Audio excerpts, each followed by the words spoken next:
Nem toda filosofia é filosofia. Há ideias vendidas como pensamento profundo que, na verdade, não passam de senso comum, embalado de maneira erudita. E a gente compra. E a gente compra porque a gente quer, de algum modo, uma certificação de que nós estamos pensando por conta própria e com o aval dos grandes pensadores, intelectuais, filósofos de todos os tempos. Quero falar sobre isso hoje, por que que isso acontece, como evitar isso. Fica comigo se você se interessa sobre esse assunto. Meu nome é Vitor Lima, eu sou seu professor de filosofia de hoje e de sempre, e isto não é filosofia.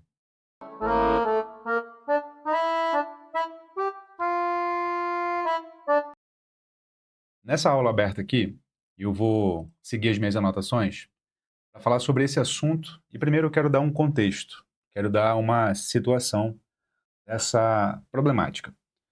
Você sabe que filosofia sempre teve impostores. Isso não é novidade do nosso tempo. Isso não é algo inédito. Se você lembrar, na filosofia antiga, tinha uma querela, uma briga, uma disputa entre os sofistas, que seriam talvez os coaches do mundo antigo, e os filósofos. O Sócrates aparece como personagem principal do Platão. Lembra que o Sócrates não escreveu nada, mas ele aparece como personagem principal dos diálogos do Platão, exatamente como sendo essa contraposição entre, de um lado, o modo filosófico de pensar e, de outro lado, o modo sofista de pensar. O modo filosófico seria aquele que vai em busca da verdade e o sofista seria aquele que vai em busca do convencimento. Não que o filósofo abra mão do convencimento, mas é que não é o objetivo último da filosofia. É o objetivo, talvez, meio. Eu preciso, para te convencer da verdade, utilizar de algumas técnicas de discurso. Mas o objetivo não é te convencer, o objetivo é chegar à verdade. Mas Aristóteles também se opunha, de certo modo, a essa falsa noção de que filosofia é confiar numa figura de autoridade. O Aristóteles, vocês sabem, foi discípulo do Platão, foi aluno do Platão. Não discípulo, não foi um continuador das ideias do Platão, mas foi um aluno de Platão. E há uma frase atribuída ao Aristóteles que é basilar, para que a gente entenda essa diferença entre o que é a busca pela verdade e o que é, de fato, só endossar o que uma autoridade disse. E isso dentro do âmbito dos filósofos, Aristóteles e Platão. Aristóteles teria dito: eu sou amigo de Platão, mas eu sou mais amigo da verdade. Teria dito isso num contexto em que ele, em seguida, tentaria refutar o Platão, ou contra-argumentar o Platão, ou desdizer o Platão, ou, né, dizer, Platão, o que você disse não é tão certo quanto você imaginava. O Agostinho, a gente pegar ali a Antiguidade Tardia, também dentro do âmbito filosófico, escreve uma obra chamada Contra os Acadêmicos. Você sabe que a academia é a escola fundada por Platão, na Grécia Antiga. E depois da morte do Platão, a academia se torna cética, um tipo muito específico de ceticismo, que é o ceticismo enquanto tese segundo a qual não é possível chegar à verdade. Esse é o ceticismo acadêmico.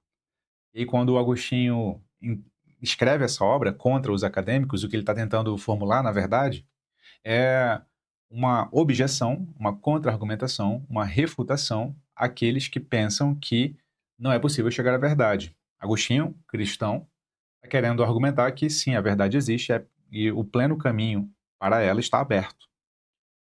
Nietzsche, se a gente for para a contemporaneidade, também é conhecido como o filósofo do martelo. É aquele que está querendo bater em toda a tradição filosófica desde o Platão. E está dizendo que ali só tem ídolos que por dentro são ocos. Então, eu estou citando todos esses casos para você perceber que entre filósofos e não filósofos e dentro da própria filosofia, essa luta, essa querela, essa disputa contra o impostor, contra aquele que parece verdade, mas não é, existe. Isso não é uma novidade minha, isso não é uma invenção minha, isso não é chatice minha, isso não é mágoa minha, isso é a tradição filosófica operando no seu normal, dos antigos aos contemporâneos. Os objetivos dos filósofos são, entre outros, mostrar o quanto aquilo que a gente considera verdadeiro, na verdade, é falso. Perfeito? Então, há sempre um paralelo que a gente pode estabelecer entre os filósofos que confrontam e os filósofos que confortam. Os que confrontam vão tentar argumentar que os filósofos que confortam, na verdade, são ídolos vazios. Na verdade, são impostores. É nessa linha aqui que eu quero tratar nessa aula aberta de hoje. Tá? Então, filosofia prática na veia. Vamos lá. Então, a questão central que eu quero endereçar aqui é a seguinte: como diferenciar pensamento profundo de retórica vazia? Como é que eu quero explicar essa diferença aqui, que, por exemplo, pode ser traduzida, sabe, na linguagem bonita, no jargão que todo mundo entende e concorda, aquela fala mansa, sabe? Eu quero aqui me inserir na tradição que no século XIX, na filosofia moderna barra contemporânea, ali na transição entre uma e outra, o Schopenhauer encarnou como, assim, como nenhum outro. Você sabe que o filósofo moderno Arthur Schopenhauer, de quem o Nietzsche era, né, um verdadeiro fã, foi bastante cruento, foi bastante voraz, foi bastante incisivo em relação ao seu contemporâneo Hegel. Não sei se você sabe, mas o Schopenhauer chegou a dizer que o Hegel era um charlatão. Charlatão.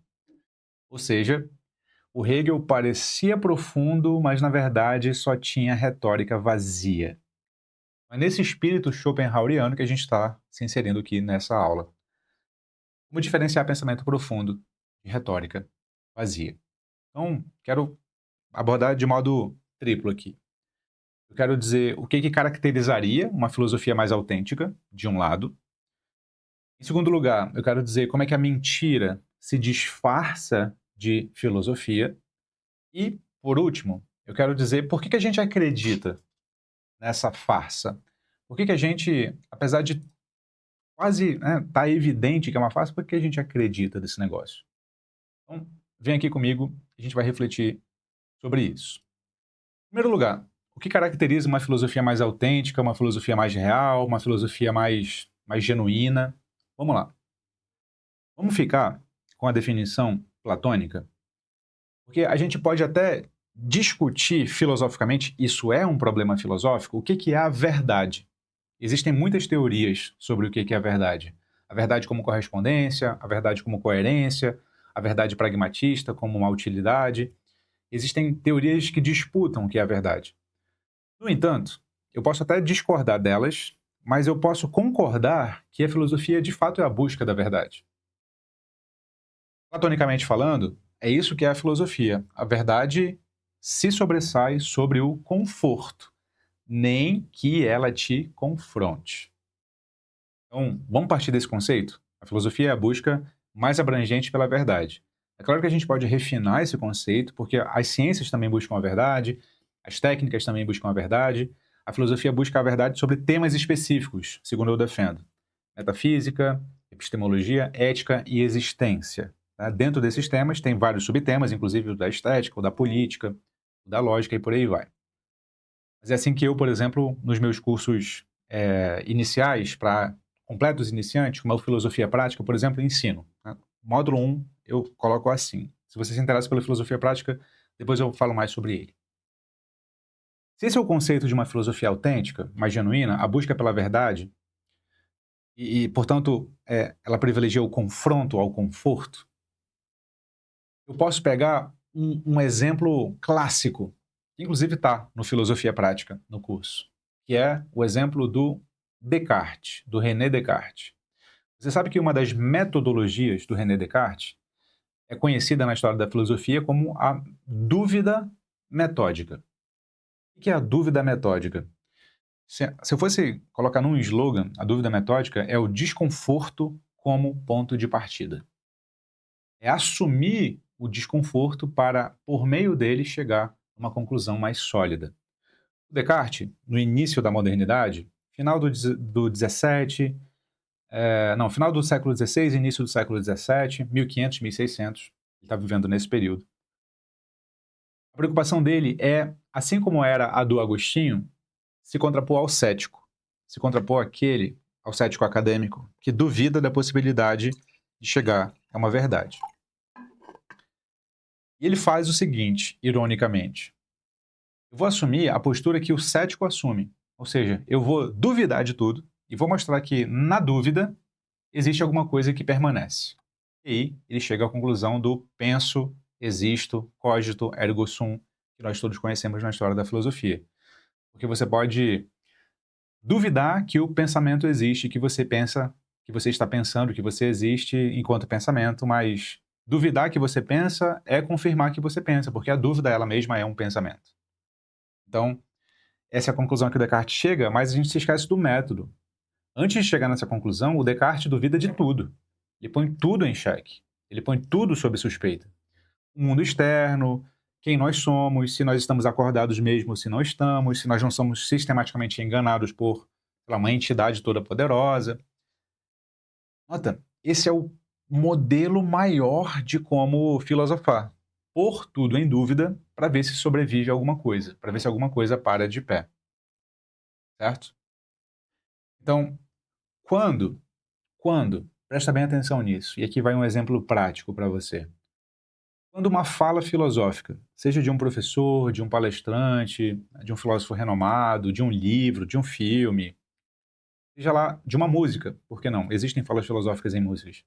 Quando uma fala filosófica não movimenta nada em você, ela apenas solidifica, confirma aquilo que você já acredita, não é de se desconfiar?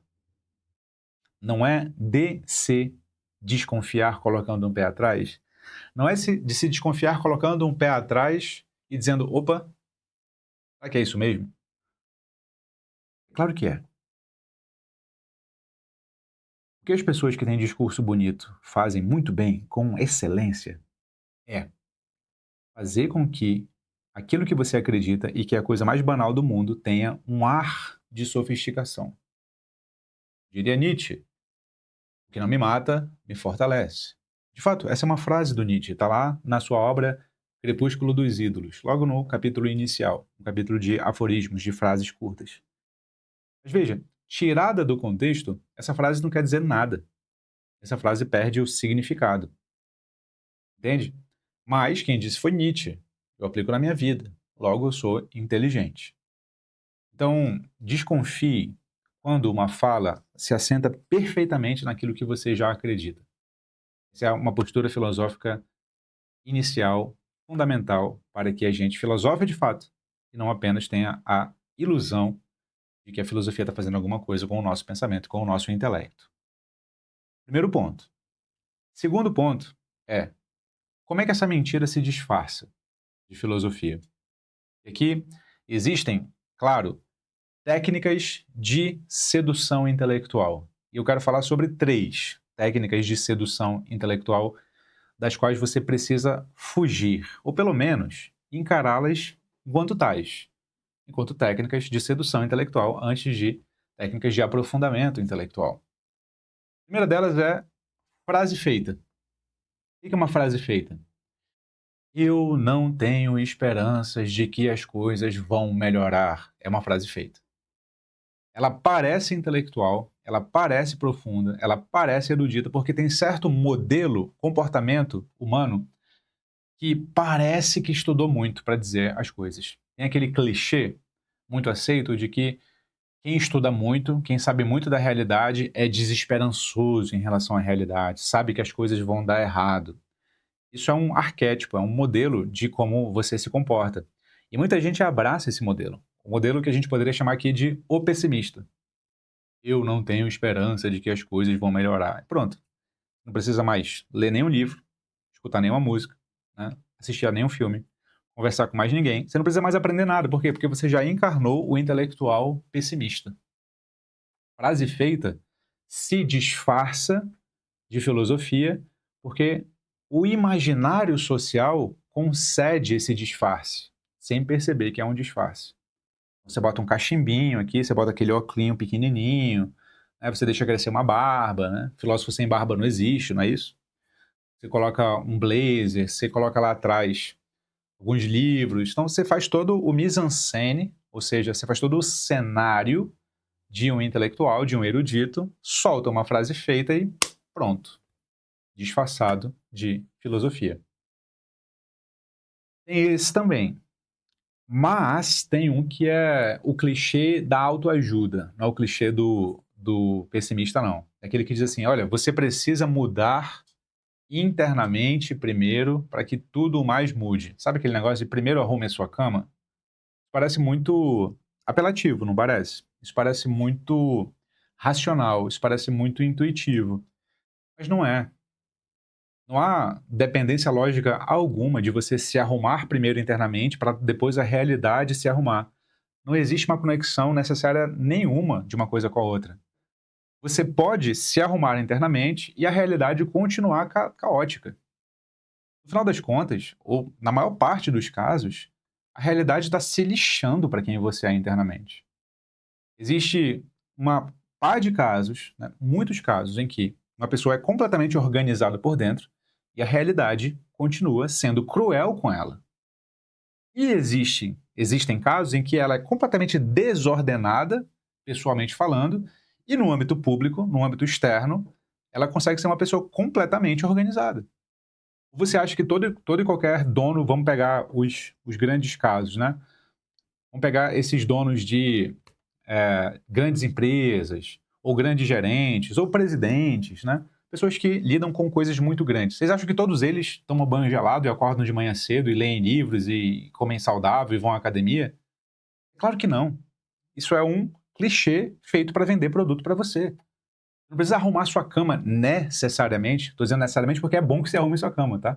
Mas você não precisa arrumar sua cama necessariamente para fazer alguma coisa no âmbito público. Não tem relação alguma entre o seu âmbito privado e o seu âmbito público necessária. Pode haver relações contingentes. Pode haver pessoas que, para elas, particularmente, subjetivamente, se elas se arrumam no âmbito privado, no âmbito público, elas são melhores. Mas veja, é um clichêzaço, você precisa mudar internamente primeiro. Tá cheio de pessoas que mudam internamente primeiro, mas, pô, moram em Gaza, entendeu? Tá tendo uma guerra e a casa dela foi bombardeada. E dane-se o quanto ela se organizou internamente primeiro. Entende? Ela foi bombardeada, a realidade falou mais alto. Ou tem alguém que mora num bairro que é muito perigoso, como por exemplo as favelas do Rio, ou na minha cidade natal mesmo, Manaus. É uma cidade super violenta, inclusive estatisticamente falando até mais do que o Rio de Janeiro. Você calhou de nascer num bairro perigoso. Você é estudioso, você acorda cedo, você faz por onde, só que tem um tiroteio na rua que vai, bum, mata alguém que você gosta. E aí? A realidade está se lixando para você, na maior parte dos casos, entende? Então é um clichê você dizer: "Ah, você precisa mudar internamente primeiro." Não, às vezes o que é preciso mudar é o externo mesmo, é a sociedade mesmo, é o entorno mesmo, entende? Às vezes, eu não estou dizendo que é sempre, só estou querendo te dizer o seguinte: uma frase feita, ela não revela necessariamente a verdade pela qual você passa. Ela parece dizer uma verdade profunda, mas ela é só uma frase feita no final das contas. Mas ela seduz, porque ela parece arrumar um mundo complexo em algo muito simples, entende? Segundo, falei de frase feita, agora eu quero falar de apelo emocional no que diz respeito a não necessariamente um discurso, mas a um modo de se comportar. Então, há certa imagem também na nossa sociedade, e que não há em todas, mas na nossa sociedade sim, de que quanto mais você fala calmo, quanto mais você fala de modo comedido, e quanto mais você fala de modo espaçado, musical, tem as feições mais eu ia falar sinceras, mas eu queria falar serenas no final das contas. Mas você é uma pessoa sábia, mas você é uma pessoa que está no controle, mas você é uma pessoa que está fazendo aquilo que mais diz respeito à verdade do que à enganação. Mentira. Sabe quem brinca com esse estereótipo da fala mansa, que na verdade esconde um monstro? Vocês já assistiram a um filme do Quentin Tarantino, o diretor, muito aclamado, chamado Bastardos Inglórios? Se não assistiram, assistam a este filme, é muito bom. O vilão desse filme é um cara chamado Hans Landa, que é um general, não sei se ele é general exatamente, mas ele é um militar nazista que toca o terror durante o filme. Só que a personalidade dele é uma personalidade muito serena, engraçada, inteligente, comedida. Só que ele é automaticamente também um monstro. Ele mata da pior forma possível, ele persegue da pior forma possível, ele oprime da pior forma possível, entende? Mas, no estereótipo, na aparência, ele é um gentleman, né? Ele é muito inteligente, ele fala muitas línguas e tal. Então, quando eu digo assim, olha, cuidado com esses apelos emocionais que nos capturam, porque o nosso imaginário remete a algo confiável, mas que pode não ser. E quando eu falo isso, terá alguém que vai dizer, Vitor, você está dizendo que todo mundo que fala mansa é a um monstro que nem o Hans Landa? Que absurdo! Não estou dizendo isso. Estou dizendo que é um sinal para você tomar cuidado. É evidente que não é todo mundo de fala mansa que é um monstro. Eu estou dizendo que monstros recorrentemente utilizam da fala mansa para te enganar. Entende? E muitas vezes aquele que é o destemperado, o que sai das estribeiras, ou que perde o controle, é o que está falando o que você mais precisa ouvir. Mas porque ele está assumindo um modelo que você socialmente atribui a quem perdeu a razão, você não ouve. Entende? Então, falei de frases feitas, falei de apelo emocional, e agora eu vou falar do, entre aspas, efeito palco. O que é o efeito palco? Em uma frase, depois eu dou a sustentação teórica. É aquela pessoa que é aplaudida antes mesmo de pisar no palco. Conhece alguém assim? Alguém que é aplaudido antes mesmo de pisar no palco? Pessoas que já têm um capital simbólico, essa expressão é do Pierre Bourdieu, muito alto, são assim. São pessoas que já têm um histórico de serem confiáveis. E aí não importa o que elas falem. Pode ser uma besteira, pode ser uma falsidade, pode ser uma mentira, que as pessoas tendem a dizer: não, tá tudo bem. Não, se ela disse é porque é verdade. Não, se ela disse é porque não é besteira. Não, se ela disse. Cuidado com esse efeito palco. Ele vem daquelas pessoas que nós já admiramos. Ora, pessoas que nós já admiramos são pessoas. E, portanto, são falíveis. E, portanto, cometem equívocos. Se você atribui a uma pessoa infalibilidade, você acabou de endeusá-la e tirá-la da condição de mortal, de pessoa comum como eu e você. Cuidado com isso, com o efeito palco, tá? Isso faz com que você tome como filosofia o que na verdade é uma falsidade, na verdade é uma mentira, o que na verdade é um equívoco. Falei sobre o que caracteriza a filosofia mais autêntica. Falei sobre como a mentira se disfarça de filosofia. E agora eu quero tentar refletir por que a gente acredita nessas coisas. Por que isso captura a gente? E que eu vou enunciar também 3 hipóteses do porquê que a gente é tão capturado por isso, tá? A primeira delas é uma hipótese de cunho psicológico. Existe uma estrutura mental de buscar antes coerência que verdade. O que eu quero dizer com isso? Coerência significa racionalização. Busca pela verdade significa racionalidade. O que é racionalizar? Racionalizar é contar uma história que faz sentido para explicar o que a gente está vendo. Mas esse fazer sentido é um fazer sentido interno. Nada assegura que essa história corresponde à realidade, mas ela faz todo sentido nela mesma. Então eu não estou entendendo. Você concorda comigo que Harry Potter, Senhor dos Anéis, sei lá, e vamos pegar outra história aqui, né? Sei lá, Crepúsculo, né? Pegar 3 livros muito vendidos, muito conhecidos por todo mundo. Eles são histórias que fazem sentido internamente. Os personagens se relacionam bem, o o enredo está bem escrito, blá, blá, blá, vamos supor que isso tudo está lá. Elas são coerentes, têm um sentido interno, mas nenhuma delas corresponde à realidade. As três são ficções. Essa é a diferença de coerência para a verdade. Você pode contar uma história que faz todo sentido, e ainda assim essa história ser uma falsidade, uma ficção, uma mentira. A nossa tendência, preste bem atenção nisso, isso não sou eu quem estou dizendo, quem diz isso de modo científico e não filosófico é um autor chamado Daniel Kahneman. Daniel Kahneman. Inúmeros artigos publicados sobre o que hoje nós chamamos de heurísticas e vieses, e talvez o livro mais famoso dele seja Rápido e Devagar. Mas ele quem mapeia essa tendência humana de buscar coerência em vez de buscar a verdade. Se eu te contar uma história que faz sentido, você se contenta com o fazer sentido, ainda mais se você confiar em mim, e não vai atrás de se há correspondência ou não à verdade. Então, nota como isso é perigoso? Existe uma tendência nossa de não verificar a veracidade daquilo que nos é apresentado, se aquilo que nos é apresentado faz sentido interno, é coerente. É um modo como a nossa mente se comporta.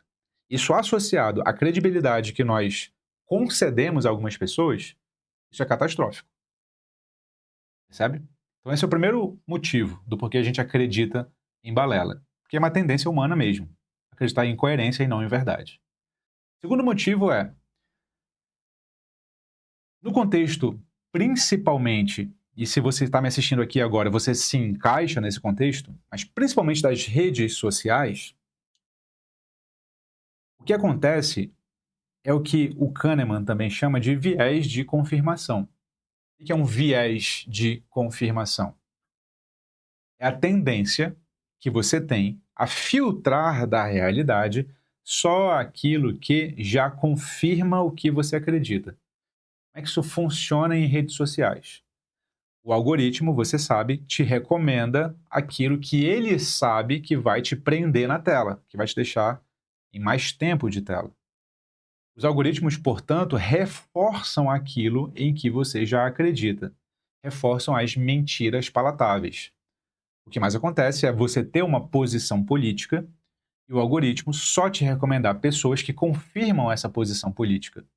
No máximo, o algoritmo te recomenda uma pessoa que desconfirma a sua posição política, mas para você odiá-la, para você sentir raiva, para você ridicularizá-la, não para você levar em consideração o que essa pessoa de fato está dizendo. Então, quando você só se informa por rede social, você está pedindo para ter o seu viés de confirmação alimentado. E para ser alimentado só de mentiras palatáveis. Esse é o segundo motivo. E o terceiro motivo tem a ver com uma filosofia prática. Tá? Para pegar aqui o nome do curso, Filosofia Prática. O Platão tem talvez um dos exemplos mais famosos da história do pensamento, que é a famosa alegoria da caverna, alguns chamam de mito da caverna. Na alegoria da caverna, vocês sabem, ele dá um exemplo fictício só para ilustrar como é que é o processo de gradativa descoberta do conhecimento verdadeiro. Ele pede para a gente imaginar pessoas que desde o nascimento estariam presas numa caverna, acorrentadas, de modo que elas só conseguiriam olhar para o fundo da caverna. No fundo da caverna são projetadas imagens de coisas e sombras, portanto. Só que como as pessoas só viam as sombras desde que nasceram, elas não podem mexer a cabeça, elas tomam as sombras como se fossem verdade. Lá pelas tantas, um dos prisioneiros é liberto da caverna e sai da caverna e passa a progressivamente enxergar as coisas reais. Beleza. Em síntese, esse é o plot, o enredo. Mas você se lembra, se você já leu O Mito da Caverna, lá no livro 7º da República do Platão, ou se você já ouviu falar de um professor que de fato leu O Mito da Caverna, que a saída do prisioneiro não é por ele exercida exclusivamente, ou seja, ele não sai da caverna porque ele teve uma iluminação, porque ele passou a se questionar. Não é isso que acontece. Ele sai da caverna, né, forçado É dolorido sair da caverna. Aliás, o Platão nem fala quem é que tira. Ele só fala, imagina, e se ele fosse tirado da caverna? E se ele fosse de lá arrastado? Né? Ele é arrastado. Essa simbologia do ele é arrastado da caverna é a simbologia que diz o seguinte: olha, passar pelo processo de conhecer as coisas não é confortável. Passar pelo processo de conhecer as coisas é dolorido. Passar pelo processo de conhecer as coisas nem sempre vem de iniciativa sua. Passar pelo processo de conhecer as coisas muitas vezes passa por alguém te provocar com todas as palavras e dizer: olha, o que você acredita é falso. E você vai sentir raiva, e você vai sentir medo, e você vai se revoltar, e você vai querer se afastar dessa pessoa. Mas é muitas vezes essa pessoa que te confronta e que não te conforta é quem vai fazer você, simbolicamente, sair da caverna. Sabe? Então você acredita nessas baboseiras, nessas falsidades, porque é uma tendência humana, porque você é reforçado a acreditar nisso pela própria dinâmica dos locais onde você busca conhecimento, e porque de fato é difícil sair por conta própria. Muitas vezes a verdade começa a ser revelada ou buscada por um estímulo dolorido de fora. Percebe?